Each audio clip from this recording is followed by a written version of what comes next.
नमस्कार, आदाब। न्यूज 5 जमशेदपुर में आपका इस्तकबाल। झारखंड विधानसभा में हंगामा करने वाले भाजपा के 18 विधायकों पर कार्रवाई हुई। इन विधायकों को शुक्रवार दोपहर बाद 2 बजे तक के लिए सस्पेंड कर दिया गया है। इस अवधि में ये विधायक अब विधानसभा की कार्रवाई में हिस्सा नहीं ले पाएंगे। गुरुवार को जैसे ही विधानसभा की कार्रवाई शुरू हुई, वैसे ही विधानसभा अध्यक्ष ने इन विधायकों को निलंबित करने का ऐलान किया। कार्रवाई शुरू होते ही गिरिडीह के विधायक सुदीप सोनू ने मांग की कि जिन विधायकों ने विधानसभा में बवाल किया है, उन पर कार्रवाई होनी चाहिए। उन्होंने इसके लिए नियमावली का हवाला भी दिया। इसके बाद स्पीकर रविंद्रनाथ महतो ने इन विधायकों पर कार्रवाई की। जिन विधायकों को निलंबित किया गया है, उनमें बिरंची नारायण, अनंत ओझा, रणधीर सिंह, नारायण दास, अमित मंडल, नीरा यादव, केदार हाजरा, किशोर दास, अर्पणा सेन, राज सिन्हा, कोचे मुंडा, सीपी सिंह, समरी लाल, भानु प्रताप शाही, शशि भूषण मेहता, आलोक चौरसिया, पुष्पा देवी और नवीन जायसवाल हैं। बुधवार को भाजपा के विधायकों ने विधानसभा में हंगामा किया था। विधायकों की मांग है कि हेमंत सोरेन उनके सवालों का जवाब दें। विधायक उनसे रोजगार समेत कई मुद्दों पर सवाल कर रहे हैं। इसे लेकर भाजपा के विधायकों ने विधानसभा के बाहर प्रदर्शन भी किया। इस मुद्दे पर हंगामे के बाद सीएम हेमंत सोरेन ने कहा था कि वो सत्र के अंतिम दिन एक एक सवाल का जवाब देंगे और आपको संतुष्ट करके जाएंगे। इसके बाद भाजपा के विधायकों ने खूब हंगामा किया था। विधायकों का कहना था कि सीएम आज ही जवाब दे। इस हंगामे के बाद स्पीकर ने विधानसभा की कार्रवाई गुरुवार तक के लिए स्थगित कर दी थी। तब भाजपा के ये 18 विधायक विधानसभा के अंदर ही धरने पर बैठ गए।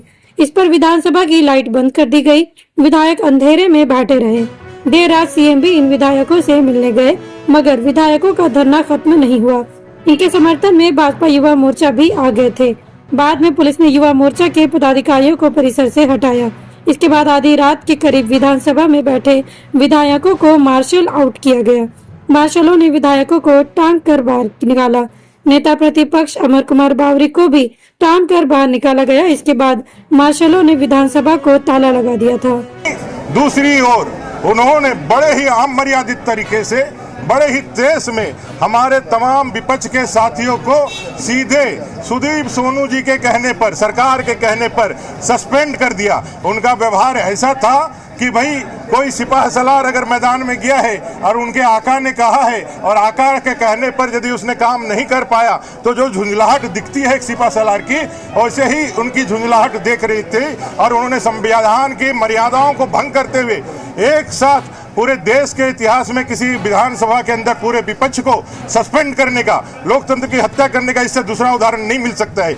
आज आप लोगों ने देखा होगा किस तरह से पाकुड़ के गोपीनाथपुर जाने से आसाम के सीएम और हमारे सह प्रभारी हेमंत बिस्वा शर्मा जी को भी रोका जा रहा है। वो गोपीनाथपुर अब झारखंड का हिस्सा नहीं है, वो देश का हिस्सा नहीं है, वो बांग्लादेश का हिस्सा बन गया है। ये सरकार दिखाती रही है तुष्टीकरण, वोट बैंक की राजनीति। और युवाओं के सवाल पर, जिन युवाओं को 5 लाख बेरोजगारी, 5 लाख रोजगार और 5,000 बेरोजगारी का भत्ता दे के वायदा करके सरकार आई थी, जिन अनुबंध कर्मियों के परमानेंट करने का भरोसा, चाहे वो पारा शिक्षक हो, सहायक अध्यापक हो, पोषण सखी हो, आंगनबाड़ी सेविका सहायिका हो, बीपीओ हो, सीआरपी हो, या फिर संविदा कर्मी सारे, कंप्यूटर ऑपरेटर सारे, डाटा ऑपरेटर सारे, मनरेगा कर्मी सारे, अराजपत्रित कर्मचारी सारे, इनके ऊपर उनका कोई जवाब नहीं है। और ये विपक्ष की आवाज जो झारखंड की आवाज है, उस झारखंड की आवाज को दबाने के लिए एक तो बाहर जब रहता है तो आदिवासी युवाओं को इस सरकार के तानाशाही के लिए उनको लाठी से, गोलियों से दबाया जाता है,